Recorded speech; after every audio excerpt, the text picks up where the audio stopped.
to an undisclosed location, and leaders of the United States Congress, both parties and both houses of Congress, moved to an undisclosed location.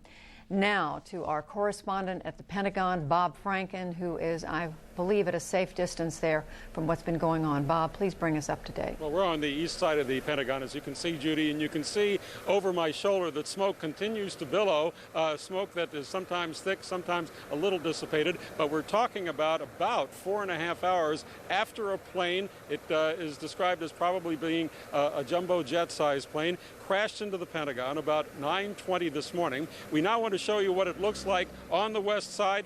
This is video that was shot by Vito Maggiola, who is an assignment editor and producer for CNN, who was able to get video. You can see that firefighters there are fighting in an area, rings 4, 5, and 6, on the west side of the Pentagon.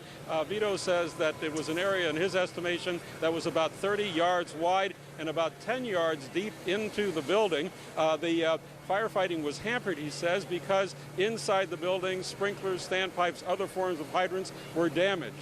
There's an estimate that several hundred firefighters and emergency workers are there at the Pentagon. We're also told, of course, that there have been evacuation efforts throughout the day. We can see those. We do not have an estimate on the number of casualties. I can tell you that from our vantage point, we have seen a constant parade of casualty units, military casualty units, civilian ambulances, fire engines, and the like going to the Pentagon. There, of course, have been casualties, but as I said, we don't have any sort of estimate about that now. Now, we do also have somebody to talk with us who was an eyewitness to the actual crash. He was watching from Arlington, Virginia, which is a suburb over. His name is Tim Timmerman. Mr. Timmerman, are you with us right now? I sure am. You're a pilot. Tell us what you saw. Well, I was looking out the window. I live on the 16th floor overlooking the Pentagon and the corner apartment, so I have quite a panorama. And being next to National Airport, I hear jets all the time, but this jet engine I heard was way too loud. I looked out to the south, to the southwest, and it came right down 395, right over Columbia Pike. And as it went by the Sheraton Hotel, the pilot added power to the engines. I heard it spool up a little more. And then I lost it behind a building, and then it came out, and I saw it hit right in front of, it didn't appear to crash into the building. Most of the energy was dissipated and hitting the ground. But I saw the nose break up, I saw the wings fly forward, and then the conflagration took, just engulfed everything in flames. It was horrible. What can you tell us about the plane itself? It was a Boeing 757, American Airlines, no question. You say that there was a Boeing, and you say it was a 757 or 767. It's hard. 757. 757, yeah, which American of course Airlines. is American Airlines, one of the new generation of jets, and of course, it was not. It was so close to me. It was like looking out my window and looking at the helicopter. It was just right there. We were told that it was. We were told that it was flying so low that it clipped off a couple of light poles on its way in. That might have happened behind the apartments that occluded my view, and when it reappeared, it was right before impact. And like I said, I saw the airplane disintegrate and then just blow up into a huge ball of flames. So there was a fireball that you saw. Absolutely, and the building shook, and it was, quite a tremendous explosion. What did you see after that? Nothing but the flames, and I sat here and I took a few pictures out my window, and I noticed the fire trucks, and the response was just wonderful. Fire trucks were there quickly. I saw the area. The building didn't look very damaged initially, but I do see now, looking out my window, there's quite a chunk in it. But I think the blessing here might have been that the airplane hit before it hit the building, hit the ground. A lot of energy might have gone that way. That's what it appeared like. Well, there is, of course, we've heard some discussion about the fact that it could have been worse had it actually gone a little bit higher and gone into what's called the ring, the center of this Pentagon, exactly. which is exactly. This is a 5-sided building. Right. As you know, the rings are A, B, C, D, E. It has just caught the E ring on the outside, and that's why I felt it didn't look as damaged as it could be. It looked like on the helipad, which is on that side. Right. Did you see any people being removed, any injured being removed, that type of thing? No, sir. I'm up at about a quarter of a mile, maybe a little bit closer, and at that point I saw nothing like that. Tim Timmerman, thank you very much. An eyewitness, Judy, to the crash. We still have no idea about the number of casualties. We know that there is a gaping hole on the west side of the Pentagon. As you can see, the smoke continues to billow. Judy? All right, Bob Franken, and of course our audience, no surprise, hospitals in the Washington area dealing with casualties from the plane crash at the Pentagon. We were told a few hours ago there's a blood shortage in the Washington area. Hospitals wanting people to know if you are in a position to donate blood, it would very much be needed and appreciated. And I just want to quickly say here before we go to the site of the Pennsylvania crash that the D.C. National Guard was having difficulty getting through to people that it needs to mobilize. And this specifically, this is information specific to the Washington, D.C. area. The D.C. Guard wants to alert the 372nd Military Police Battalion and its subordinate companies to report as soon as possible to the D.C. Armory. Now, we got this information just about half an hour ago, and there have been so many other stories and pieces of information coming in. We haven't been able to get this out, but we do want to get it out now. Perhaps it will do some good.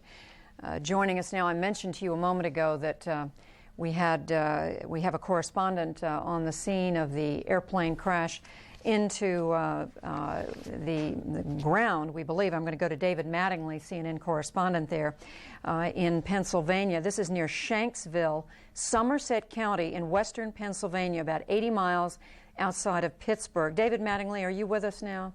Yes, Judy, I'm here, and we are outside of the town of Shanksville. And to give you some idea of what kind of countryside this is, to my left is a huge field of corn. To my right is a rolling green pastoral hill here at the edge of the Allegheny Mountains. One of the last places you would probably expect to be touched by the violence of an act of terrible terrorism like we have seen today. But people here in the area have reported that they saw the commercial airliner going overhead at about 2,000 to 3,000 feet with no landing gear down. They heard then a loud roar of an engine, at which point the jet climbed and then banked sharply to the left before going down straight on a 45-degree angle. Now, it hit the ground at that 45-degree angle. People here at the scene say there are no large pieces of debris even left from the plane. No hope of, at this point, it seems to be no hope of survivors. There's just about every piece of emergency personnel here from miles around. The mood is considerably calmer, as you might imagine, than what you might see in Washington or New York, but there is a great deal of concern. Schools are being closed, businesses are being closed up into Pittsburgh and other parts of Pennsylvania. Prayer vigils are being reported, scheduled all across this part of Pennsylvania as far as away as Altoona has been reported. Also, at this point, there has been an emergency staging area set up. We are a good ways away from the crash scene, and we will see what transpires here. Judy? David Mattingly on the scene, as we're saying there, near Shanksville, a small town in Somerset County, about 80 miles south of Pittsburgh.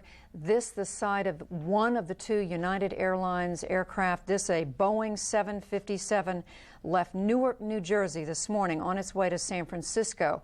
This is the plane that we know crashed. And you just, with David Mattingly's report, looking at the site of where this plane came down. We don't know where, we presume terrorists behind this, what their destination was, what their target was.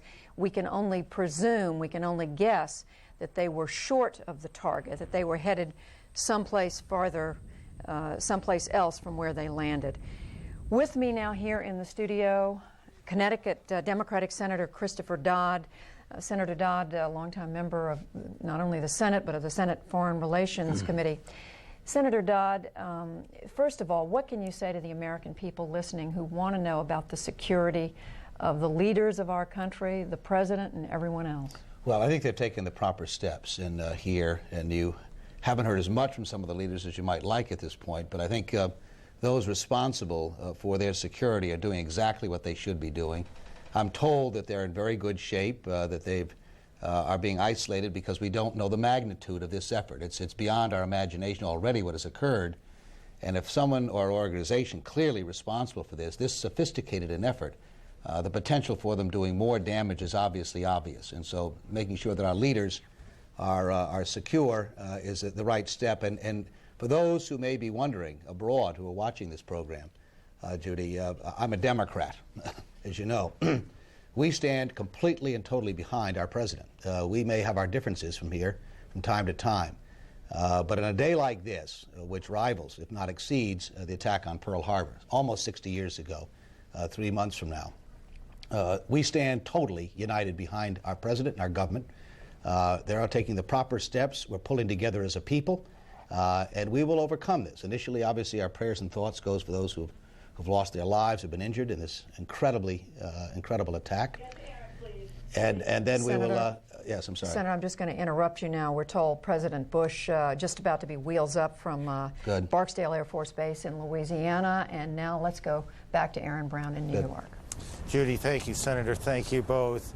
I believe we have former Secretary Henry Kissinger on the phone. The Secretary is in Germany today, and he joins us on the phone from there. Mr. Kissinger, can you hear me okay? Yes, I can. Just quickly, sir, your reactions to what is unfolding in the United States today. Well, it's obviously a shocking event. It was, I was giving a speech when somebody came in and interrupted the question period to make that announcement, and nobody in the room believed it. They all thought it had to be a mistake. Well, it's obviously, it's an integrated attack and must be dealt with in an integrated way. Well, when you say an integrated attack and dealt with in an integrated way, tell me what that means, sir. Well, it is obviously any organization that can plan such a coordinated attack within a very brief period of time must have substantial resources and must have a very capable organization and must have a haven where it is planning these things. You can't do that in a back room. And when you talk about an integrated response... Well, the integrated response is obviously, first of all, I want to say, okay, like every American right now, I'm behind the president.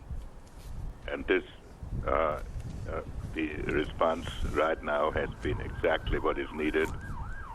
And there's, the first necessity has to be to go through the tragedy, to help the families, and to clean up the immediate situation. Then the next step will have to be a program to attempt to eradicate the source of this and to bring pressure and serious pressure on governments that harbor this kind of organization, and especially governments where we suspect that these organizations are located. Sir, for a long time, there's been a kind of cat and mouse game, and I don't make light of this in any sense when I say game, between the governments that harbor terrorists and our government, other Western governments. It's all changed today, hasn't it? I mean, the stakes have changed enormously. The response likely will change enormously. It's all different, isn't it? That's correct. When these terrorists dare to attack the territory of the United States, it then becomes a question of the functioning of our society. And we have to protect ourselves, and I'm sure we will. And I think it must now, it's not an isolated attack. It's not just an attack on an embassy, which is bad enough. And it can't be dealt with one retaliatory blow. It cannot be dealt with one retaliatory blow? No. There has to be a systemic attack. I don't know what that means. I understand. And I'm not sitting here with a great plan. I'm saying this is what I would think our government will want to work towards. And would you expect that we, the United States government, will find enormous international support for whatever actions the United States government chooses to take, or will there be those important governments that resist here? Well, first thing is we have to protect ourselves. We would, of course, like to get as much support as we can. And we will be able to judge our friends by the degree of support that we get. But there'll be some governments who say we have to understand the conditions that produce this. There will come a time to deal with its circumstances, but the immediate thing is these organizations